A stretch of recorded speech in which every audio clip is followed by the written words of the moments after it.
Levaremos a cabo la conferencia magistral Autonomía Universitaria en Brasil, retos y amenazas permanentes a la educación superior pública, impartida por el Dr. Paulo Speller. Esta exposición será moderada por el Dr. Marcelo Nobel, rector de nuestra universidad. Paulo Speller es profesor titular emérito de la Universidad Federal de Mato Grosso, Brasil. Fue elegido secretario general de la Organización de Estados Iberoamericanos para la Educación, la Ciencia y la Cultura para el periodo 2015-2018. Anteriormente, se desempeñó como secretario de Educación Superior, Ministerio de Educación, Brasil, entre 2013 y 2014. El Dr. Speller es licenciado en Psicología de la Universidad Veracruzana y la Universidad Nacional Autónoma de México. Completó su doctorado en Gobierno en la Universidad de Essex, Reino Unido, en 1988. Desde 1980, el Dr. Speller ha enseñado en el Instituto de Educación de la Universidad Federal de Mato Grosso, Brasil. Se desempeñó como rector de 2000 a 2008.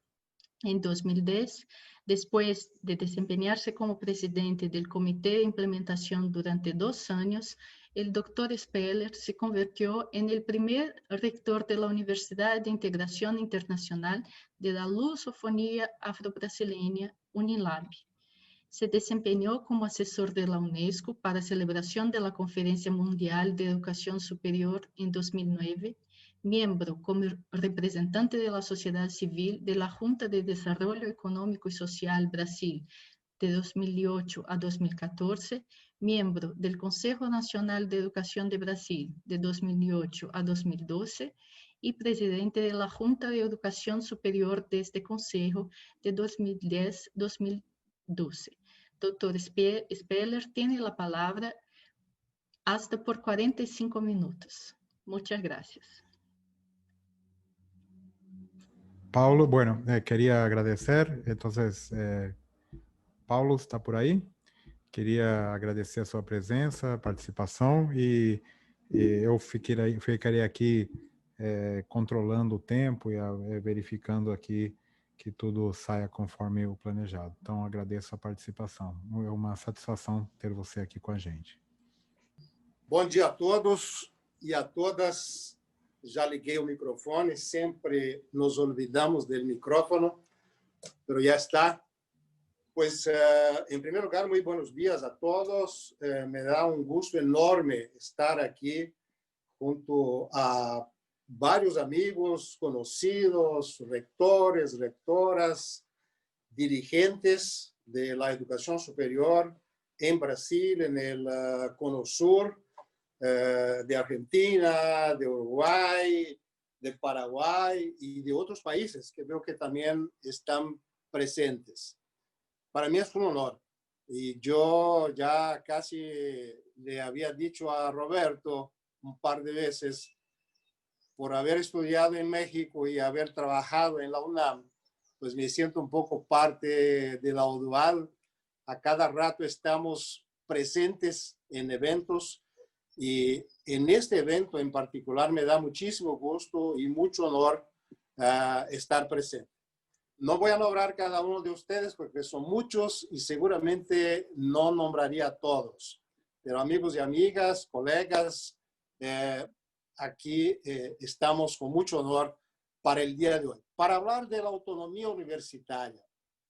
¿Por qué hablamos tanto de la autonomía universitaria? Y esta mañana, justamente, yo estoy en Brasil ahora, esta mañana me puse a leer los periódicos del día, como lo hago cada día, y uno se da cuenta de cómo vamos incorporando el tema de la autonomía universitaria a nuestro día a día. Y curiosamente, justamente hoy, veo tres noticias sobre la autonomía universitaria en los principales periódicos brasileños. La primera noticia, que es una buena noticia, es el nombramiento del rector de mi universidad, de la Universidad Federal de Mato Grosso, que integraba la lista tripla, como sucede en todas las universidades federales. Era el primero de la lista, ¿por qué? Porque fue elegido por la comunidad por votación digital. Quedó en primer lugar el rector Evandro y el presidente de la República lo acaba de nombrar el día de ayer y se publicó en la Gaceta Oficial, en el Diario Oficial de Brasil, está publicado hoy mismo. Es una buena noticia, ¿no?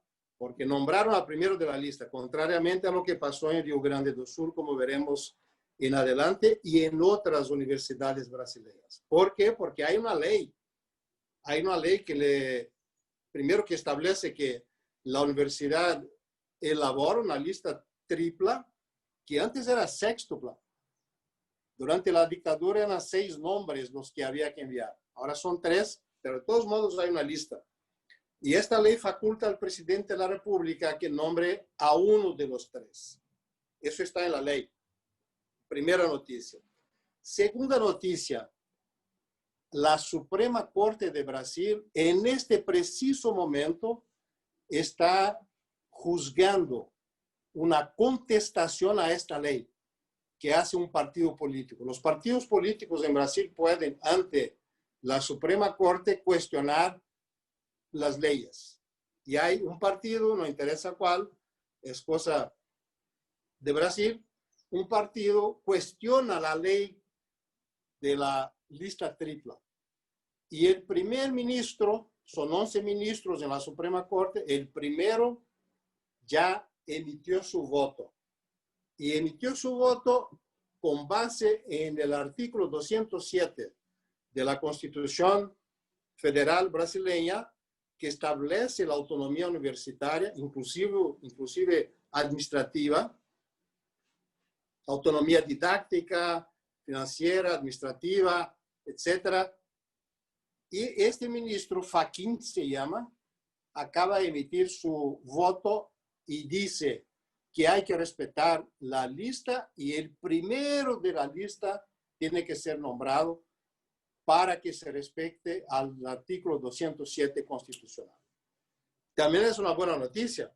Es el primero de 11. Vamos a ver cómo votan los siguientes. Y la tercera, curiosamente, también es una buena noticia.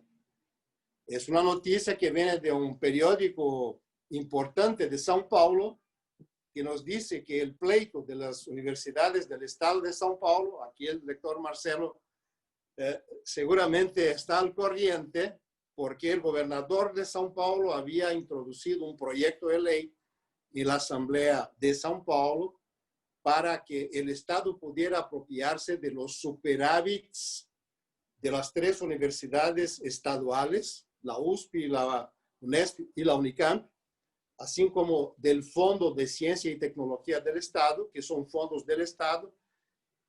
Por este proyecto de ley, si fuera aprobado por la Asamblea Regional de São Paulo, el Estado podría apropiarse de los superávits, o sea, los fondos que no se hubieran utilizado a lo largo de un determinado año.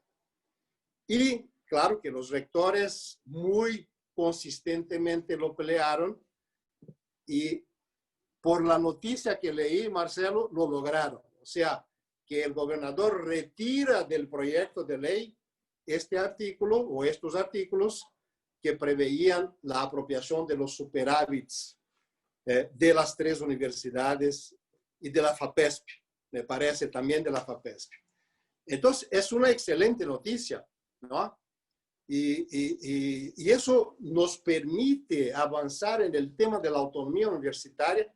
Fíjense que estoy hablando de cosas muy concretas, no son, digamos, abstracciones que la ciudadanía tuviera dificultades en entender. O sea, estamos hablando del nombramiento de un rector, estamos hablando de cómo los mecanismos internos se establecen para escoger el rector. Estamos hablando del presupuesto. Fíjense, el rector de la Universidad Federal de Goiás, presidente de Andifes, Edvard, nos acaba de informar que este año precisamente a las 69 universidades federales les va a tocar un recorte del 17% en su presupuesto, que ya se había recortado en años anteriores. sea, desde el golpe parlamentario contra la presidenta Dilma en 2016, se vienen recortando sistemáticamente los presupuestos de las universidades federales. Entonces, esta es una buena noticia. Y es una buena noticia que nos permite profundizar en el tema. Antes quería hacer un pequeño recorte histórico, o sea, ¿de dónde viene este tema de la autonomía universitaria? En realidad, la autonomía es del mismo nacimiento de la universidad, de la Edad Media, ¿no?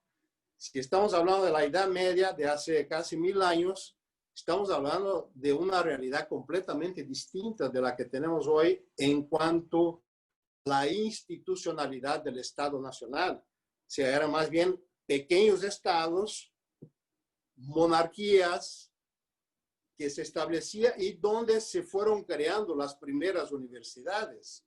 En Bolonia, en París, en Oxford, después en Coimbra y tantas otras por toda Europa, ¿no? Y claro, las universidades sufrían una enorme vulnerabilidad, eran muy frágiles frente a estos pequeños estados, pequeños o medianos, según fuera el caso, pero por lo general eran pequeños estados, como el caso de Italia, por ejemplo, ¿no? Entonces, la autonomía tenía que ver con las relaciones de poder entre la iglesia y el Estado y la misma universidad, cuando la universidad podía autogerirse, o sea, tenía autonomía, podía ella misma establecer sus normas de funcionamiento, pero casi siempre esto pasaba por el Vaticano, no nos olvidemos. La iglesia de cierta forma le daba guarida, le daba soporte a las universidades frente al poder político de los pequeños estados o medianos, en fin, de los estados. Entonces había esta tensión permanente en cuanto a las relaciones de poder, pero lo que se buscaba era justamente que las universidades, las universitas, tuvieran este poder de autogerirse. De ahí viene. Y claro que esto ha pasado por diferentes momentos, según el país, según el periodo histórico. O sea, que no estamos hablando de la misma autonomía, pero en esencia sí, o sea, la capacidad de autogerirse.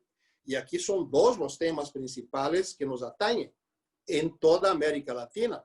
¿Por qué no decirlo en todo el mundo? O sea, la escoja de dirigentes, por una parte, quién será el rector o la rectora, y como el caso de Brasil, también el vicerrector, depende de la legislación de cada país. Y segundo, el presupuesto. Aunque sean fondos públicos, con reglas más o menos establecidas, lo que se le otorga a la universidad es la capacidad o el poder de gerir su orçamento, su presupuesto. Y estos son los temas. Y otra vez, después de ese recorte histórico, volvemos a Brasil y volvemos a São Paulo, porque São Paulo ha logrado, São Paulo tiene 3 universidades, como todos saben, tenemos las 69 universidades federales que son geridas o son financiadas en el ámbito federal, Brasilia, y cada estado tiene una o más universidades estatales, estaduales, que las mantienen los fondos recaudados por los 27 estados y el Distrito Federal. Y así es. Y en el caso de São Paulo, que es el estado más rico, tiene la mayor recaudación del país, se ha logrado, fíjense, eso hay que celebrarlo siempre, se ha logrado definir cómo se financian las universidades estatales de São Paulo.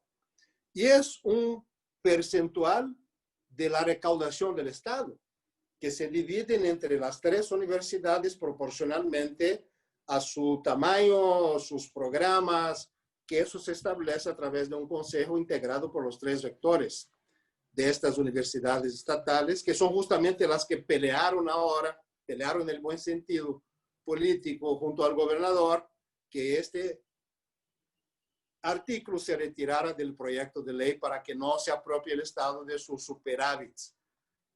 porque si no, porque pues son muchas veces muy eficientes.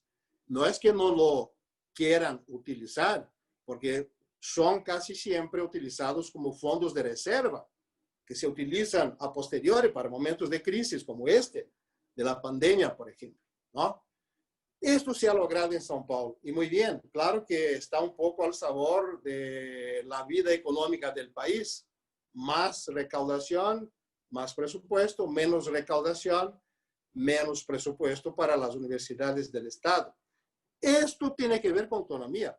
Seguimos hablando de autonomía, presupuesto, orçamento, como decimos en portugués.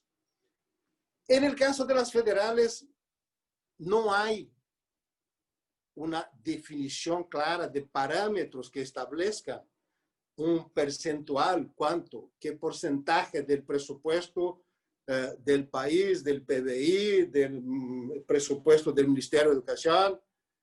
Hay reglas que se han establecido a partir de la misma asociación de rectores, que es la ANDIFES, que viene ajustándose continuamente, pero no hay una regla clara que diga tanto por ciento o tantos millones o billones o miles de millones para las 69, son 69 ahora, universidades federales, además de los institutos federales, que también están en el nivel superior.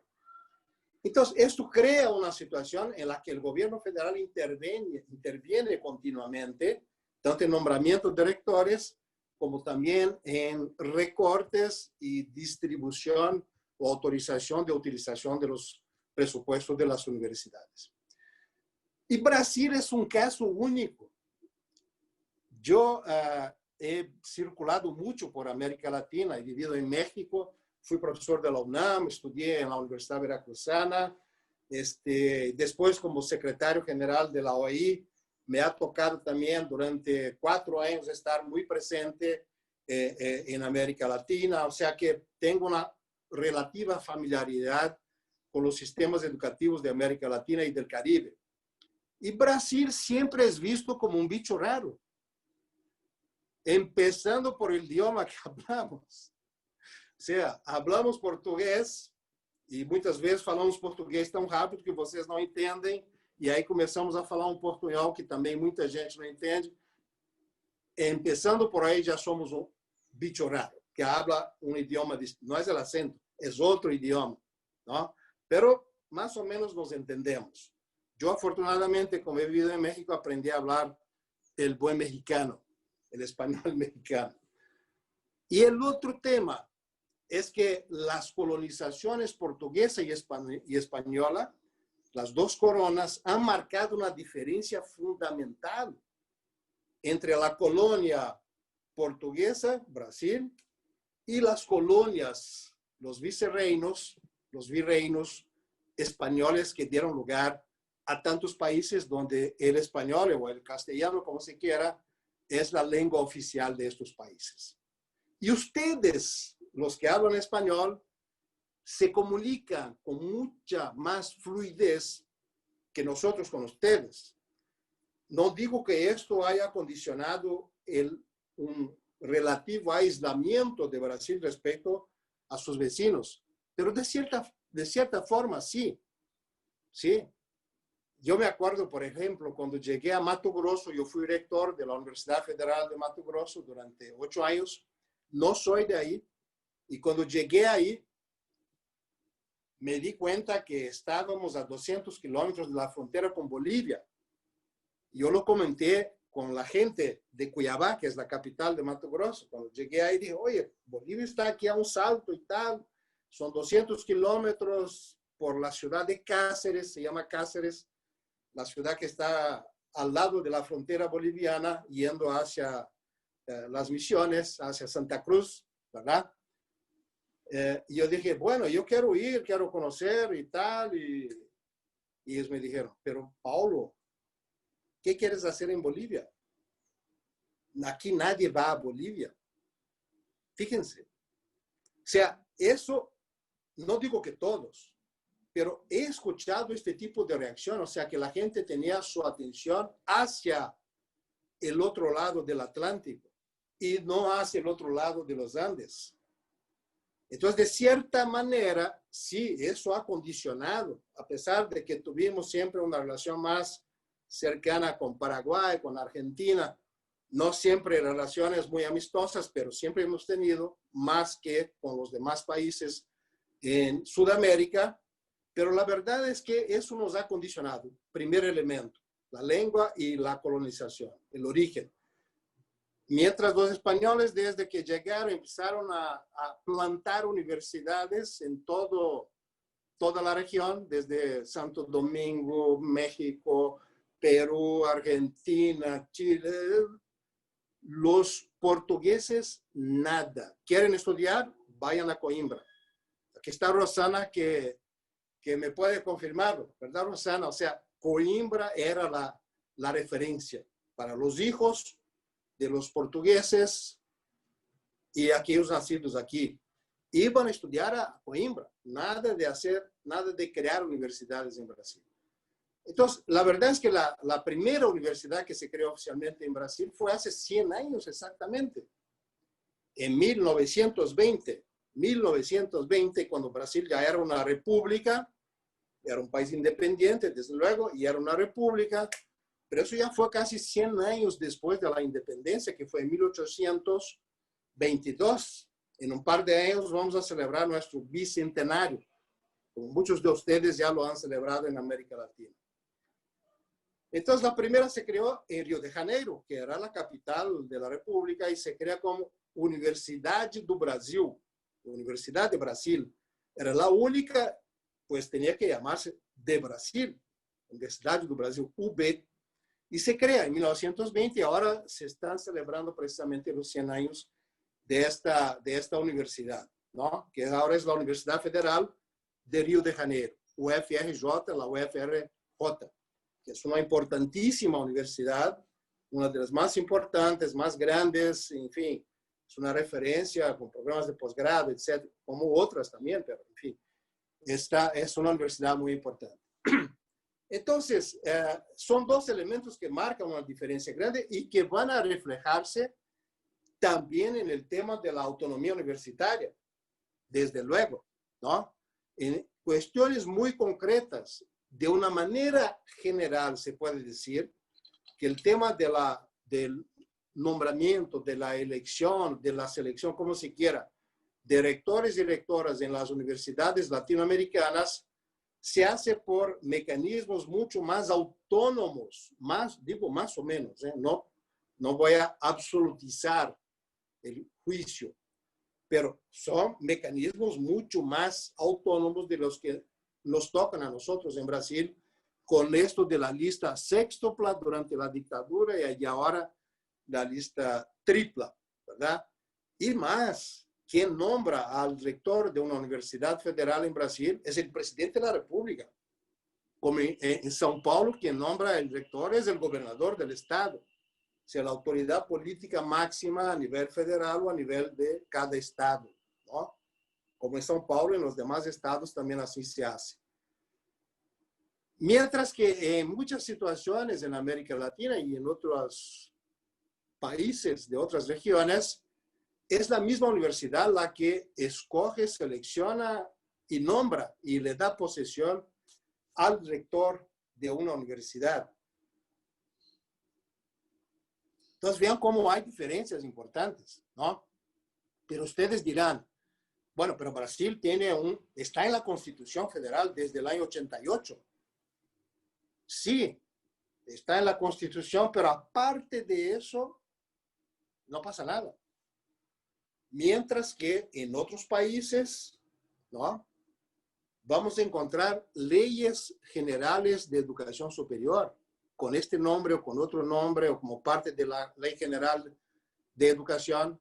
Pero me acuerdo que hace poco, este año, todavía el presidente Fernández de Argentina informaba que quería actualizar la Ley General de Educación Superior.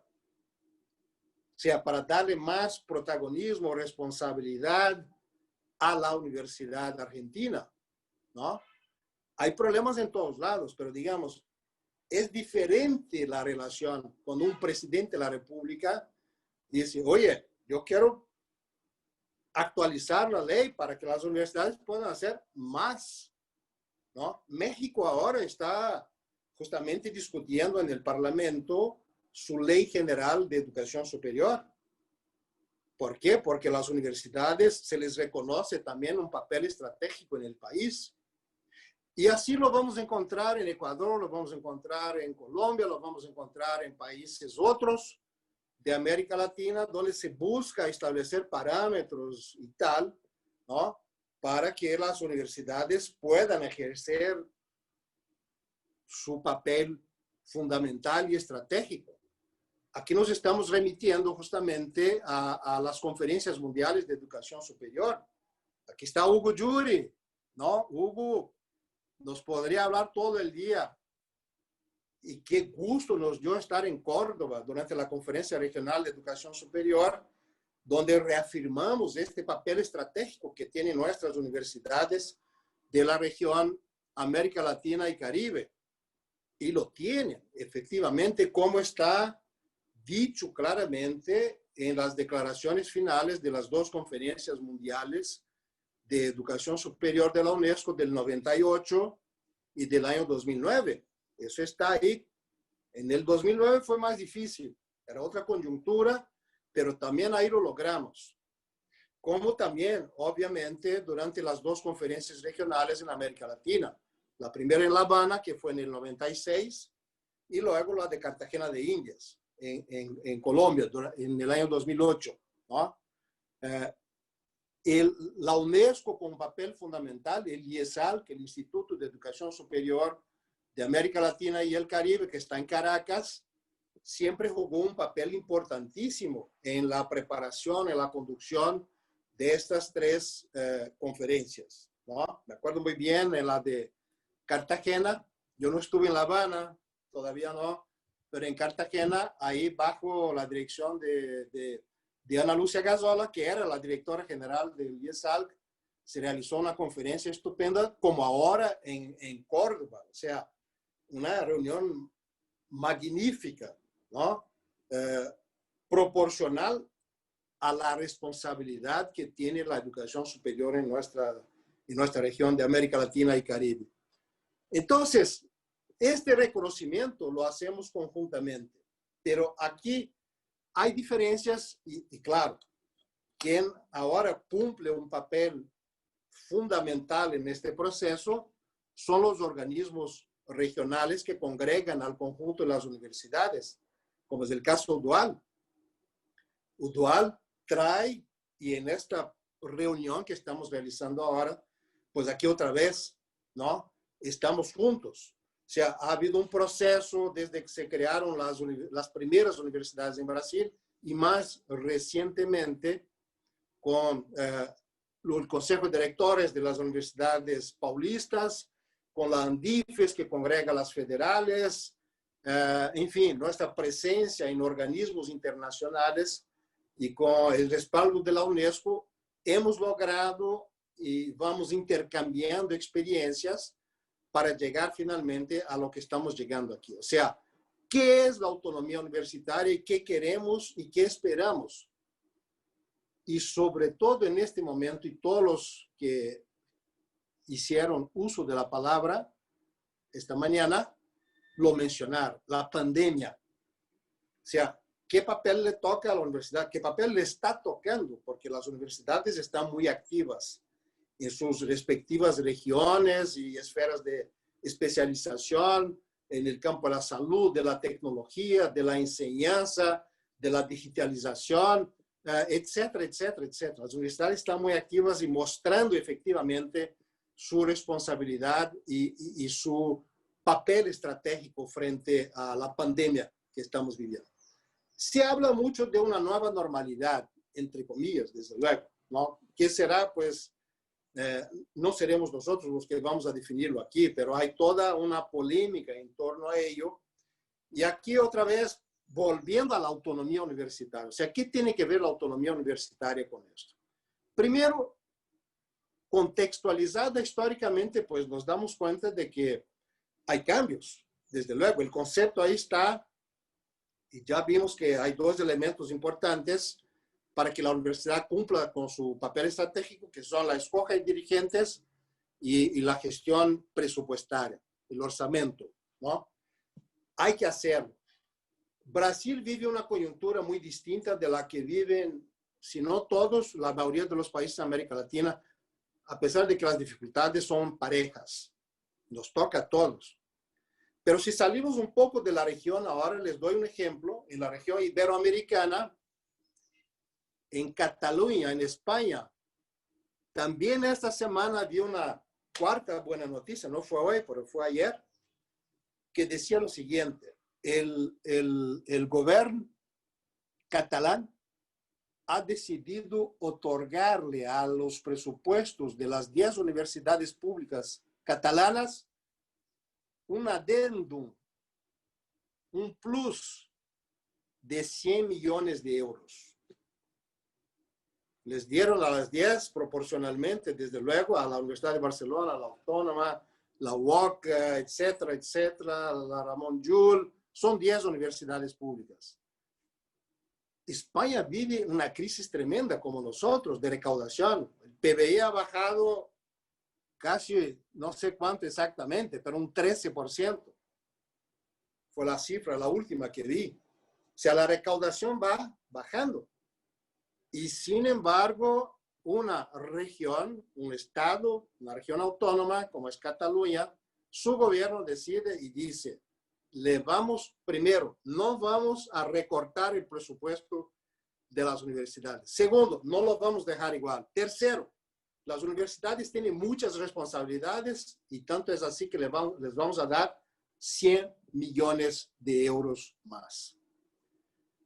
Eso en reales en Brasil son, qué sé yo, 700 millones de reales.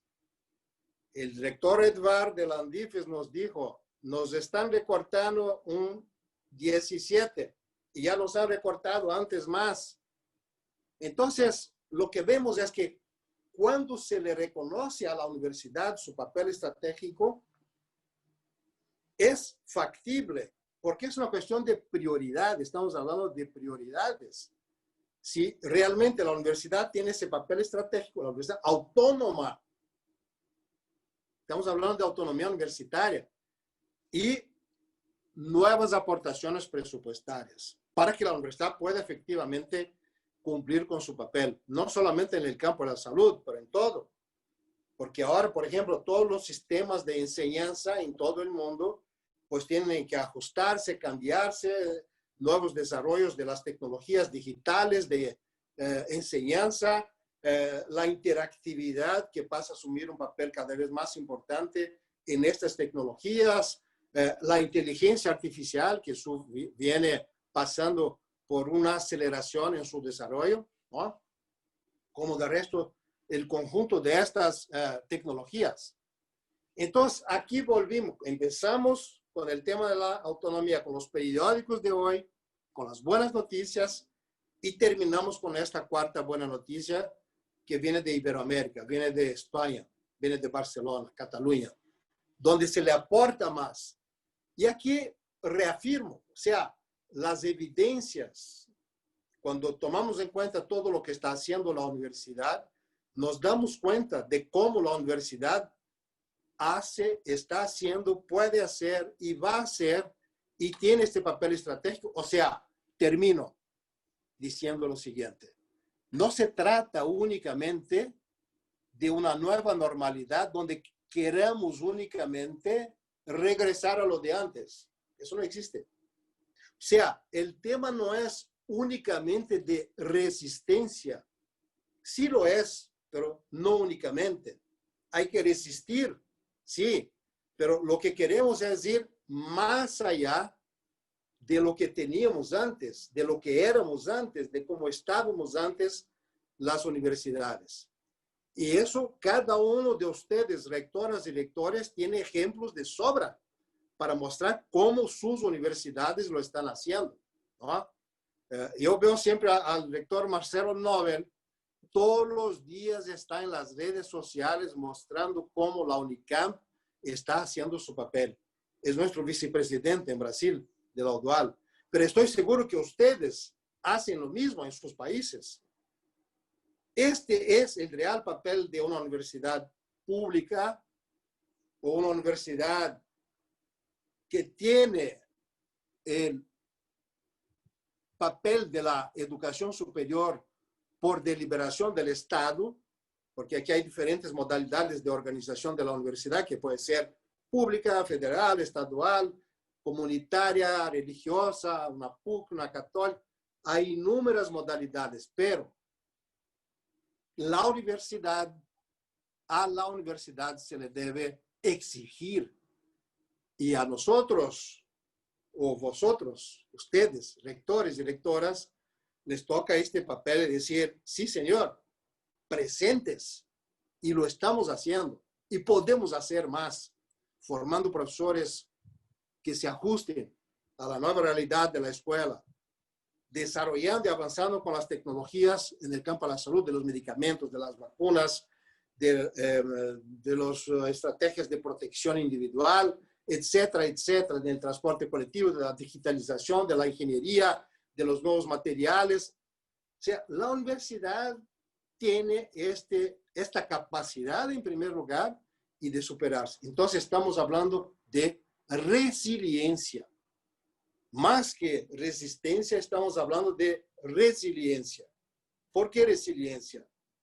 Porque ejercer la autonomía universitaria hoy día en el ámbito de la pandemia y lo que llaman la post-pandemia, que nadie sabe exactamente lo que será, pues les toca a las universidades, y estamos hablando de nuestra región, América Latina y el Caribe, pues ejercer este papel preservando, o sea, resistiendo, preservando a la universidad, pero yendo mucho más allá en sus posibilidades de desarrollo tecnológico, de innovación, de formación, de investigación, de extensión.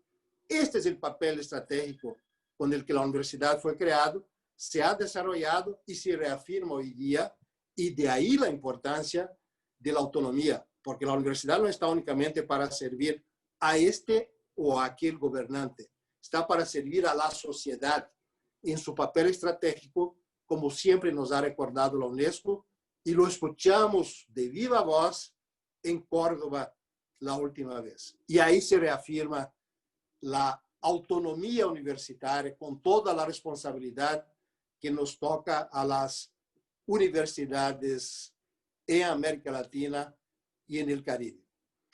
Esto es, o sea, la autonomía universitaria revisitada y como base para este proceso de reinvención de la universidad, porque la estamos reinventando en el ámbito de la pandemia, bajo condiciones que eran inimaginables hasta hace muy poquito tiempo. Pero las universidades lo están haciendo muy bien. Hay mucho más que podemos hacer, que queremos hacer, que haremos, que ustedes harán, los dirigentes, los rectores, las rectoras de las universidades en América Latina y el Caribe, y que seguramente pues seguiremos adelante con autonomía. En Brasil no podemos estar tan felices o no podemos estar contentos con la forma como nos trata el gobierno actual. Recortes, nombramientos a veces fuera de la lista incluso, no solo segundo y tercero. Hay situaciones en que el gobierno nombra a interventores en las universidades federales, que son casos más graves aún. Pero Brasil vive un momento muy particular. Dejamos de ser bichos raros, ya no somos bichos raros. Somos todos latinoamericanos y caribeños. Estamos juntos en eso, y ahí termino. Muchísimas gracias por su atención a todos. Muchas gracias, Paulo. Excelente presentación. Muy interesante lo que has comentado. Gracias por estar el tiempo también. Como estamos un poco ya atrasados, como buenos latinoamericanos, ¿no? Estamos siempre un poco retrasados, pero bueno, corriendo contra el tiempo. Voy a aprovechar a hacer una pregunta del público aquí que está en la reunión, que es de Francisco Herrera, que pregunta que en Honduras, por ejemplo, la Universidad Nacional funge como símil de un Ministerio de Educación Superior, pues funcionamos dirigiendo un Consejo de Educación Superior que incluye a las universidades privadas. Tienen ellos allí un porcentaje definido del presupuesto, la Universidad Nacional, pero no la respetan en el Congreso Nacional y la autonomía es tambaleante. ¿Qué sugiere? Que hagamos como bloque latinoamericano y no solo como Cono Sur. Me refiero a algún tipo de pronunciamiento firmado en bloque por todos para presentar a todos los gobiernos latinoamericanos. No sé, alguna idea de cómo la UDUAL o cómo la unión de las universidades podría actuar para justamente combatir estos problemas de no respeto a la autonomía. Muchas veces existe en el papel y no de hecho. Y bueno, un poco que comentes sobre estas cuestiones. Sí, esta es una realidad de algunos países, sobre todo en Centroamérica, también en Guatemala, creo. La Universidad San Carlos tiene un poco este rol casi de un ministerio de educación superior y claro, le toca a la Universidad Nacional, como en este caso, responsabilidades mucho más grandes. Yo creo que el elemento más importante de este proceso es el reconocimiento de la sociedad. O sea, la universidad se fortalece, la educación superior, pero la universidad se fortalece en la medida en que haya un reconocimiento de la sociedad hacia la universidad. O sea, la universidad para la sociedad es importante porque tiene un hospital universitario importante que atiende a la región, porque forma a los profesores de esta región, forma a los profesionales, forma a los ingenieros, los médicos, los odontólogos, forma profesionales en todos los campos del saber, en las ciencias humanas, sociales, exactas y todo lo demás. Entonces, yo creo que lo más importante, yo veo, por ejemplo, aquí en Brasil, ¿no?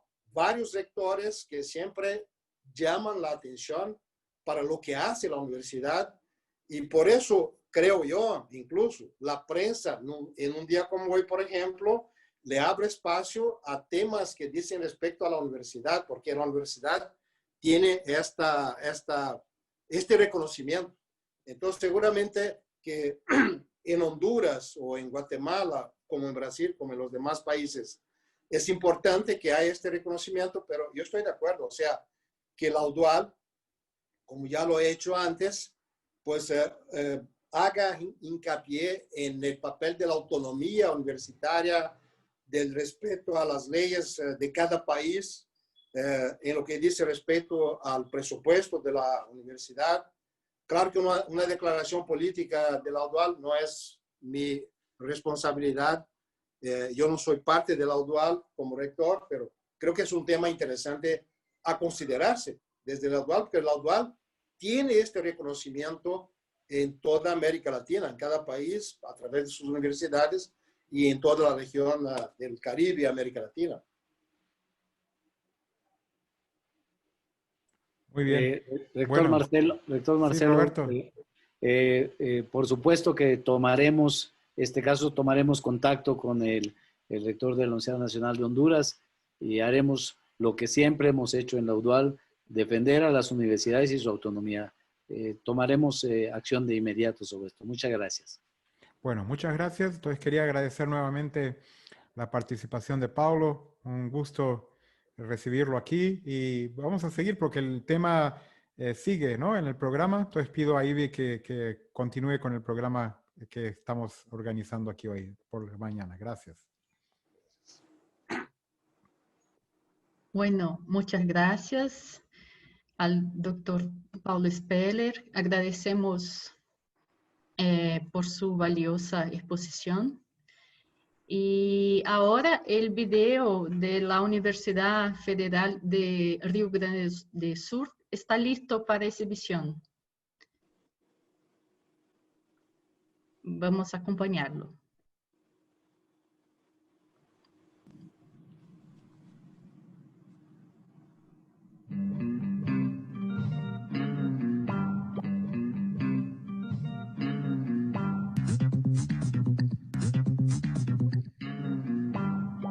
Escrevemos no artigo 207 da Constituição Federal que as universidades gozam de autonomia didático-científica, administrativa e de gestão financeira e patrimonial.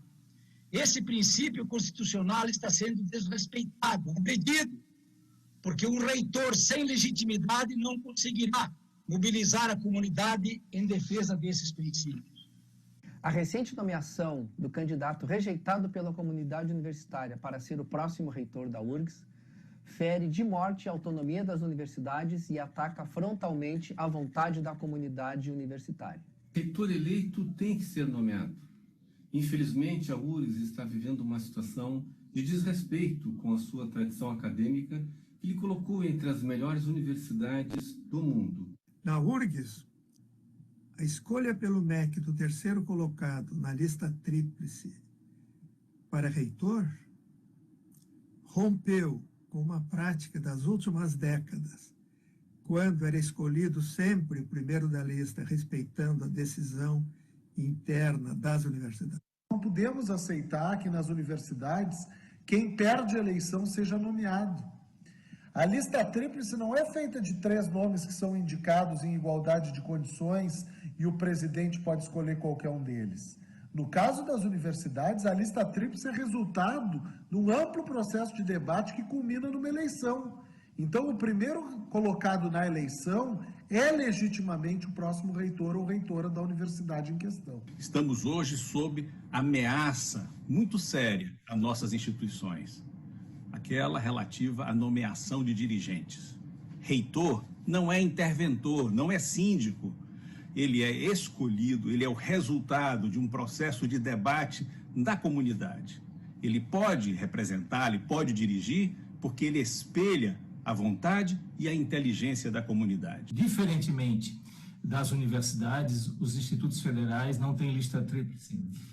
É encaminhado ao Ministério apenas o nome do vencedor, que foi feito pela Comissão Eleitoral. Mesmo assim, o MEC não nos nomeou. O Instituto Federal de Santa Catarina está sob intervenção há 5 meses. Estão sob intervenção o Cefet do Rio de Janeiro e o Instituto Federal do Rio Grande do Norte. O processo de escolha do gestor das suas instituições, pela comunidade acadêmica. É uma conquista muito árdua, de muitos anos, que nós levamos muito tempo para ter essa implementação e que conquistamos com a luta de toda a comunidade durante décadas. E agora essa escolha não vem sendo respeitada pelo atual governo federal, nem nas universidades federais e nem nos institutos federais. Cargo de reitoria, sendo cargo de uma universidade pública, é um cargo de Estado, não é um cargo de governo. E, por isso, inadmissível que o critério de escolha de reitor seja afinidade político-partidária. Os dilemas que a humanidade vive no século XXI somente serão respondidos se e somente se a universidade for um espaço de liberdade ilimitada, com governos legítimos, reconhecidos pela comunidade universitária como legítimos e, principalmente, por instituições que valorizam, no âmbito da sua autonomia, da sua liberdade, a capacidade imaginativa dos seres humanos. Destaco a decisão do MPF do Rio Grande do Norte, que trata de uma representação contra uma aluna da UFERSA, reforçando que a nomeação do terceiro colocado da lista tríplice, apesar de respeitar a legislação vigente, desrespeita a Constituição, que confere autonomia às universidades. Os procuradores do MPF de Mossoró, Rio Grande do Norte, dizem ainda que a indicação de qualquer nome da lista que não seja a do primeiro colocado tem por finalidade de fragilizar a autonomia universitária ou o regime democrático, sendo uma indicação inconstitucional. Pela democracia, pela autonomia da universidade, lutemos. É necessário que o Congresso Nacional aprove uma legislação, uma lei que estabeleça o direito das universidades escolherem e nomearem o seu dirigente máximo. Precisamos dessa mobilização, dessa ação parceira do Congresso Nacional para a manutenção das conquistas democráticas que as universidades tiveram nos últimos anos. Nós temos que, enquanto acadêmicos de todos os níveis, lutar contra este tipo de intervenção, porque é inaceitável que as escolhas das comunidades universitárias não sejam respeitadas pelos governantes que estão, no momento, ocupando o poder.